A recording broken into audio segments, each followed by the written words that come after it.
nangabuak nga coral reef, mga klase-klaseng patay nga isda.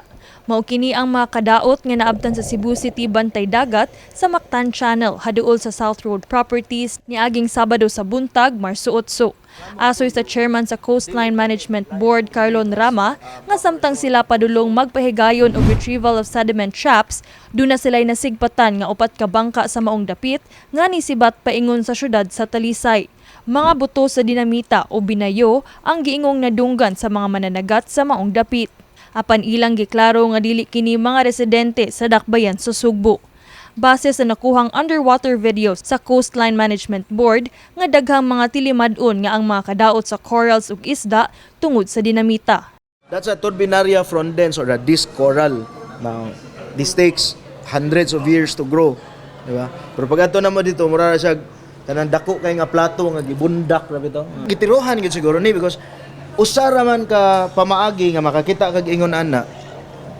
Tiro ra gyud na siya. Kung kabantay mo ang isda gatakilid, dili na siya, wa na siya gabarog. That's because ang iyang internal organs have already ruptured including its air bladders. So di siya ka-balance underwater kay putok naman iyang internal organs. Dugang panirama nga kaniadto pang tuig 2020 nila gisugdan pag-rehabilitate ang nadaot nga coral reef ecosystem sa maong dapit. Gani sa mga niaging buwan ug tuig, nasayra nila nga milambo ang marine life sa Mactan Channel.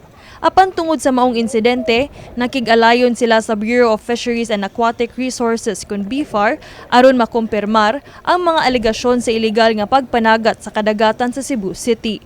Gani pursigido silang mopasaka og kaso kung maila na ang mga sospek.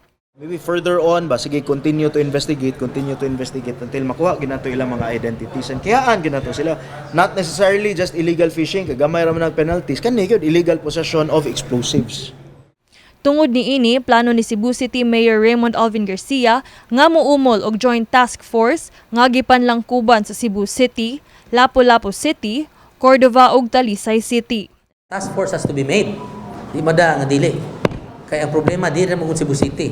Although the crime is perpetrated within the territorial jurisdiction of the city of Cebu, it was not done by Cebu City residents. I want a task force, a joint task force, composed of the cities of Lapu-Lapu, the municipality of Cordova, and the city of Talisay, so that we can have a task force that is inter-LGU, and then if there are concerns regarding dynamite fishing or illegal fishing, it will be tackled by that task force. Gawas ni ana, dugang mga bangka ug uban pang floating asset ang planong ihatag ni Garcia ngadto sa Bantay dagat aron mobatok sa mga ilegal nga pamaagi sa pagpanagat. Kini si Queenie Joligon alang sa MyTV Cebu.